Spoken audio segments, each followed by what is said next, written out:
మా మహిళలందరూ ఎంతో మంది భారీ ఎత్తున ఇక్కడికి వచ్చి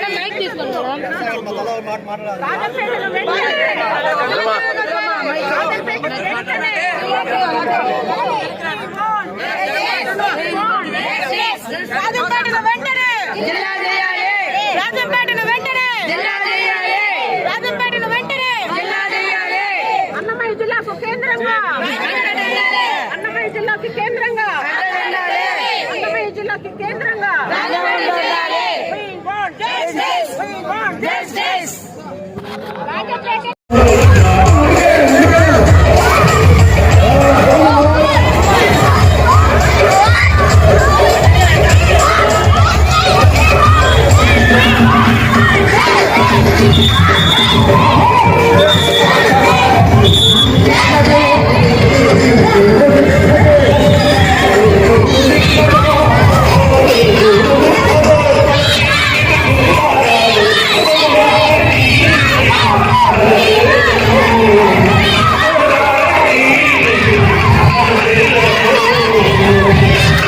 కానీ మన రాజకీయ నాయకులు కానీ ఎవరికైనా తెలియాలంటే అని ఎలక్ట్రానిక్ మీడియా ఫస్ట్ మీకే నమస్కారం చెప్తున్నాం.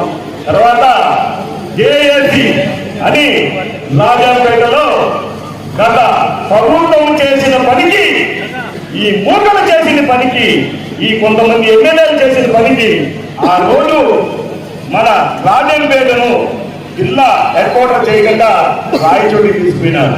ఈ మూటలు చేసిన తప్పిదానికి కొంతమంది ప్రజలు, ఎంతో మంది ప్రజలు ఆత్మనాదాలు మనం విన్నాం. ఎంతో మంది దండాలు చేశారు, రస్తారోగులు చేశారు, రకరకాల సమస్యలు ఏర్పడినాయి. కానీ కదిలించలే. ఆ రోజు ఏదో సెంటర్ ఉంది, అది ఉంది, ఇది ఉంది అని చెప్పేసి రాయచోటి తీసుకున్నారు. కానీ ఆ రోజు రాయచోటి తీసుకుపోయింది సెంటర్ అని కాదు, కొంతమంది ఐఏఎస్ ఆఫీసర్ల తప్పిదం, వాళ్ళు లబ్ధిపాతం చేసుకున్నారు, కొంతమంది రాజకీయాలు లబ్ధిపాతం చేసుకున్నారు. అందుకోసం గత ప్రభుత్వం చేసిన తప్పు ఈ రోజు మనం శాపగ్రస్తులైనాం. కానీ ఈ రోజు రాష్ట్ర ఎలక్షన్ ప్రచారం రోజు మన చంద్రబాబు నాయుడు గారు, పవన్ కళ్యాణ్ గారు, మన బీజేపీ నాయకులు మన రాజంపేట ప్రచారంకి వచ్చినప్పుడు, అయ్యా మాకు అప్పుడు జిల్లా ఈ మాదిరిగా రాజంపేట ఈగండా రాయచోటి ఇచ్చినారు, మా ప్రజలు ఈ మాదిరిగా శాపగ్రస్తులు అయిపోయినారు, ఇంత అన్యాయం అయిపోయింది, ప్రజలంతా మా రెండు కాసులు వెనకబడిపోయినాయి, మాకు ఏదో న్యాయం చేయాలి ఆ రోజు అడిగితే ఆ రోజు చంద్రబాబు నాయుడు గారి కానీ, మన పవన్ కళ్యాణ్ గారు కానీ, మన బీజేపీ నాయకులు కానీ ఆ రోజు మన ఆతనాదాలు మనం ఇచ్చిన నినాదం ఇది వాళ్ళు, మేము ఈ జిల్లాను మళ్ళా మేము విభజన మళ్ళా జిల్లాను మళ్ళా మేము పునర్విభజన చేస్తాం, మీకు మేము ఖచ్చితంగా చేస్తాం, మెడికల్ కాలేజ్ చేస్తామని ఆ రోజు మా నాయకులు, కూటమి నాయకులు మాకు మాట ఇచ్చినారు.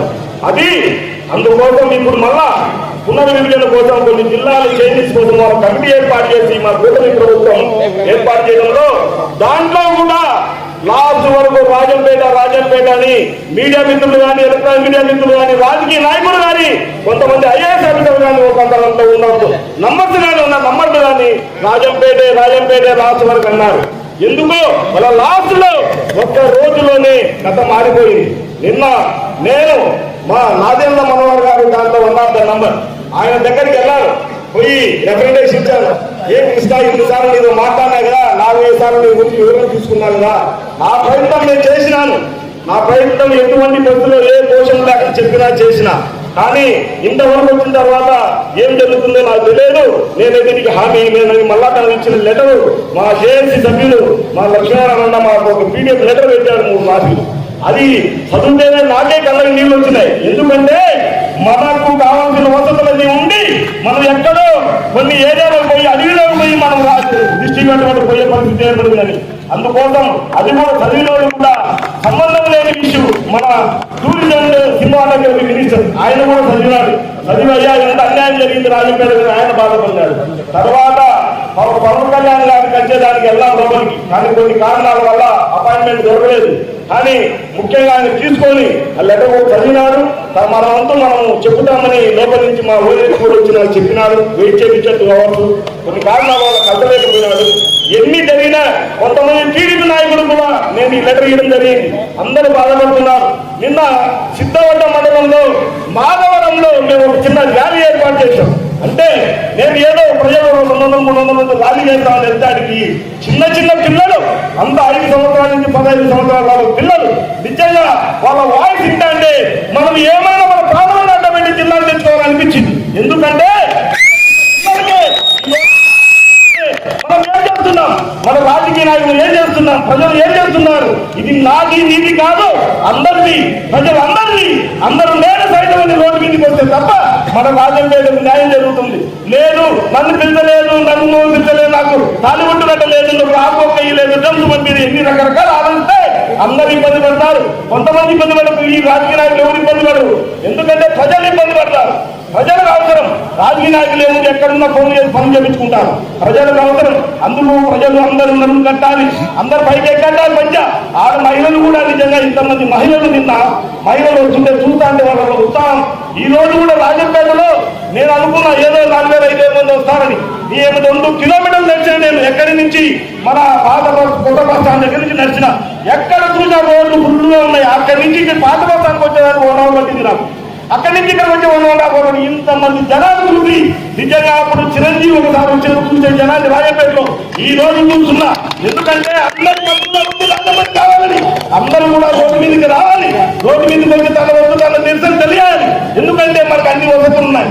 ఈ రోజు అన్నమయ్య పుట్టింది ఎక్కడ? రాజంపేటలో పుట్టిన అన్నమయ్యను 100 అడుగులు విగ్రహం పెట్టి ఇక్కడ అన్నమయ్య ప్రదేశం అని చెప్పి రాజంపేట చెప్పినారు. అదే తీసుకుపోయి వేరే ఊళ్ళో పెట్టి అది అన్నమయ్య జిల్లా అంటే ఎక్కడ నడుస్తుంది? అది రాజంపేట ఉండాలి. ఈ రోజు భక్త కన్నప్పటి లాంటి వాళ్ళు కూడా రాజంపేటలో పుట్టినారు. అన్ని వసతులు ఉన్నాయి రాజంపేటలో. ఇంతవరకు పూర్వం బ్రిటిష్ కాలం నాటి నుంచే బ్రిటిష్ వాళ్ళు ఆ రోజు గుర్తించి ఈ రాజంపేట గురించి విశాలమైన ఆఫీసులు, విశాల బంగారాలు పెట్టి ఆ రోజు మన డిప్యూటీ కలెక్టర్ ఆఫీస్ కానీ పంచాయతీ మన హాస్పిటల్స్ కానీ మన ఎంఆర్ఓ ఆఫీస్ కానీ అన్ని రకాల ఆఫీసులు, అన్ని వసతులు, రైలు వసతి, ఆ నుంచి మనం సిగ్గాడు కూడా ఇంటికి ఇష్టపడ్డాము. ఈ రోజు ఈ దాంట్లో రోడ్ వేస్తే మనకంటే ఎన్నో కిలోమీటర్లు తగ్గిపోయి అందరికంటే తక్కువ చెందిన మనకి ఇష్టపడ్డ పోటీ వెళ్ళగలుగుతాం. ఇన్ని రకాల ప్రయోజనాలు పెట్టుకొని మన ప్రజలంతా మనమంతా ఏం చేస్తున్నాం? మనమంతా కట్టుగా నిలబడి మన కూటమి ప్రభుత్వానికి, మన కూటమి పెద్దలకు మనం తెలియజేసుకుంటాం, మన బాధను తెలియజేసుకుంటాం. ఆ బాధని మరో పునరాలోచించి మన కూటమి పెద్దలు, మన చంద్రబాబు నాయుడు గారు కానీ, బీజేపీ పెద్దలు కానీ అందరూ